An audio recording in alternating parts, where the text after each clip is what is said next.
So, just a bit quiet because it's like 7 o'clock in the morning. Alright, so today I'm on the actual health show, which is a TV show all about health, fitness, nutrition. They're interviewing me specifically about personal training and want to know about my clients and results and stuff. So I'm really looking forward to that. Yeah, at the same time, it's early again. Got a new client take in, meaning a new client is starting with me. I still haven't got my haircut yet, so I was postponing that a little bit, but yeah, men grooming problems. Hashtag. Feel the waves cut through me, hypnotized by the sounds I'm breathing in. Hold tight, chemicals collide.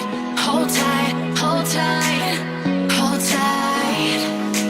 Dripping lights paint the skies, all because of you. Dripping lights paint the skies, only you can make me move. You can make me move. Can make me move. You can make me move. Can make me.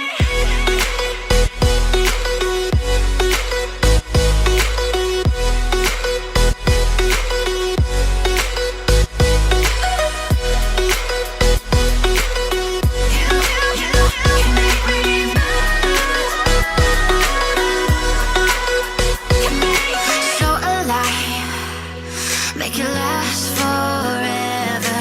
Stop in time, yeah, I'm surrendering. Hold tight, hold tight.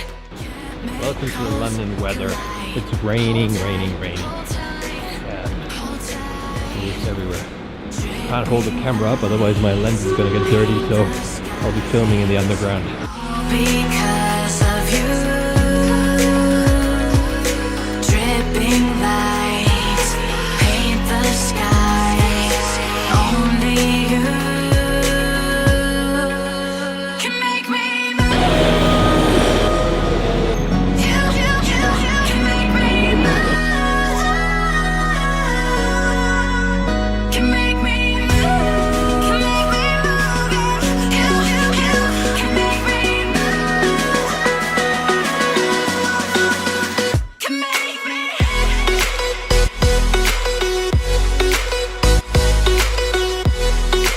Yes, I'm in the station. I was looking for some food, and there's a place called Laurent, which is basically where you can get like meat and stuff. Because I didn't want to eat any bread now, because when you're in a station like this, normally you have like McDonald's and all that stuff, but Laurent also provides you with just meat if you like that option. So that's what we're gonna go for. Here we go. Guys, this is a horror trip. Can you see this? All raining, and I'm sort of holding the umbrella with the camera. This is like a nightmare. Such fucking weather. Always raining. It's one reason to leave London, really. But yeah, what shall we do? Hopefully I'm nearly there. By the way, it's the Islamic channel. That's what it's called. And that's where I'm going to be on. So as soon as I get the tape, or as soon as I know where it's going to be live, I'll let you guys know once I'm there. Yeah, here you go. We're in the actual setup of the health show. Can you see this? Health show going on. This is sort of behind the scenes at the moment. That's also where the interview is going to take place. You've got all the camera stuff set up here. But as soon as I know more, I'm going to tune back in. Just need to take a call right now. Can make me move. Yeah, I can hear you. Yes, I can. Exercise, fitness, no conspiracies. No conspiracy. 4, 3. Assalamu alaikum, hello and welcome to the Health Show, live here only on the Islam channel with me, Alistair Greener. Now, the Health Show aims to cover all matters concerning your health and to keep you informed and healthy by discussing a wide range of topics. Now, as always, we must stress that should you suffer from any medical problems, it's always highly recommended that you contact your doctor or GP. Now, today we're welcoming fitness trainers Marc Dressen and Zara Pedersen. And yes, you will have guessed already that we are going to be talking about exercise and fitness in today's show. Guys, welcome. Thank you. Lovely to see. I'm feeling like I need to be sitting up straight and doing things properly already, but we'll get to that in a while. Marc, tell us a little bit about the sort of training you do, especially for beginners. Well, the thing is, when people come to me at first, it's so different for where they come from and what fitness level they have. But generally speaking, just for people to have a regular sort of routine is sort of the start, I would say. Making sure that's part of your daily routine. Let's get back to the real basics of exercise. I mean, to a lot of us, it seems real common sense that we've got to take exercise. But Marc, talk us through the actual physical and mental benefits of taking exercise. Well, there's so many benefits we know of, and what springs to mind is obviously that people say they don't feel good doing them while they're doing them, but afterwards, like the endorphins and stuff kicking out, and they're like, yeah, I feel much more vital and healthy. And some of my clients, they say, I just want to be able to walk up the stairs again without being out of breath, like a flight of stairs. And these are the sort of things which, people face on a daily basis. Yeah. And what about the things that aren't so obvious, that maybe we didn't realise actually that was having a good knock-on effect as a result of taking that exercise? Well, I mean, diet is a big point as well. So exercise and diet goes hand in hand. I would say that people underestimate and overestimate certain things, so getting that right is quite important. And also looking at the plain physical things. I've heard exercise being related to sleep patterns, general well-being, a lot of different things in there.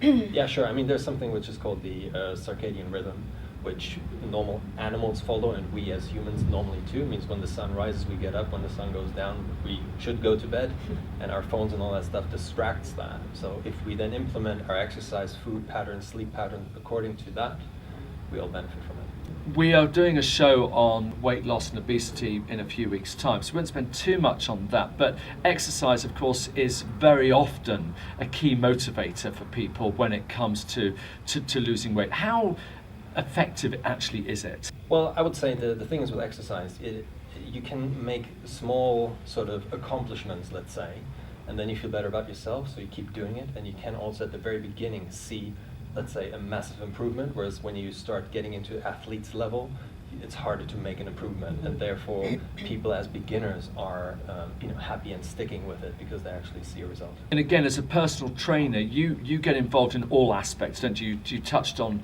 nutrition there and things. If someone went to a personal trainer, apart from obviously giving them an exercise regime which will suit them, what are the other things that you actually will do for them? One big thing is accountability. That's why people come to us. It's not about the money all of the time. Like people say, okay, I pay you, so I lose the money if I don't come. That might be for some, but I guess a lot of times is what I hear my clients say is, well, Marc, I know you're in the gym and I don't want to disappoint you, so I'll show up. A lot of people will have made their New Year's resolution to be, I'm going to get fitter and healthier. I mean, the gyms are never fuller than at this time of year, for maybe just a couple of weeks. So, Marc, if someone's in that position right now and they've maybe exercised in the past or maybe done nothing, what's a good starting point? Well, the thing is, when we talk about resolutions, in one way, most people know when they start on New Year's that they don't stick to it. It's just because people talk about it. So at the end of the day, it doesn't matter if it's New Year's or not. It's this thing if people ask me what's the most important thing, it is consistency. It is about finding the time, like we said, to be able to do it. And then consistency comes with something which is fun and motivates you as a person, because you can have an exercise regime which is totally not suitable for the person and then they won't show up. But if you make it fun at home or wherever, people will stick to it.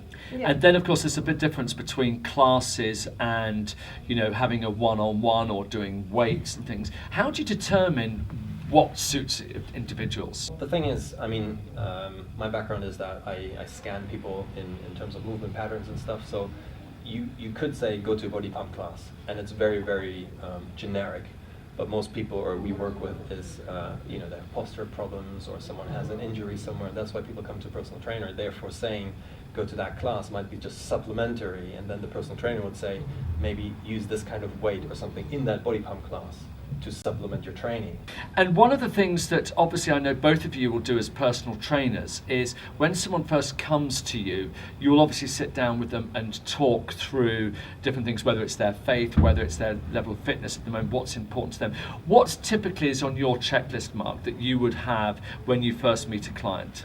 Well, my background is also in NLP, so I did a bit of coaching for 5 years, which helps you to bring out limiting beliefs and values, which are also important, because when people come to you and they say, I want to lose weight, but in their head they have a little voice saying, I can't lose weight, that will limit the actual effect of me working with you, because every time you go to the gym you're like, well, I know everything I'm doing here is not going to work. So figuring out what is going on in your head, that will help you to actually then move on in the actual exercise. And what about you, Mark? What are the sort of things that you do to encourage people? Because I know every personal trainer will have their own style. Are you going to be as scary as Zara? I don't know, but what I can say is I distinguish between external and internal, or intrinsic, extrinsic motivation. And that's something people need to be aware of. So extrinsic just means something outside, like a personal trainer shouting at you. Intrinsic would be the why, this is also the question. When you walk through a door, the first question is, so why are you here? And then people come out with the actual thing that motivates them to come. And if you can bring that out and say, because if, in a way, it's both, it's a mixture of intrinsic, extrinsic, but if you can marry them together, you will get the best result. And you talked earlier on about the mind, and you're talking a lot about NLP there, neuro-linguistic programming, for those not familiar with it, which is basically all about just the mind and the power of the mind. And for people who say, I can't, or I just can't motivate myself, I've got the best of intentions, but it's just not happening. How do you deal with that? I guess it's good because they picked up the phone and talked to you in the first place, but even so, I can imagine some clients are harder to get going than others. I mean, you just picked up on that and you said, I can't do this. But with can is a capability, right, in terms of, if we speak in terms of NLP, which means most of the time that's not true. Right, a capability would be if you're really limited in your body, you cannot get to the gym, but most of the time that's not the case, so it would be something else. Yeah. And if we dig into that, people actually realize that it's just an excuse. I'm hoping we're on a break now. Are we? No one's told me yet, so I'm hoping so. A busy guy, Alistair. He's a very busy guy, he's always on it. I feel exhausted just watching him, frankly, but it's good. And he was very good on the show today, as was Zara over there. Yeah, Zara as well. Come over here, Zara. I can't see you. I can't see you. You have to come over here. Blending into There the you go. darkness. But we have to leave the studio now because they need it for someone else. Sorry. Okay, let's go. Let's run.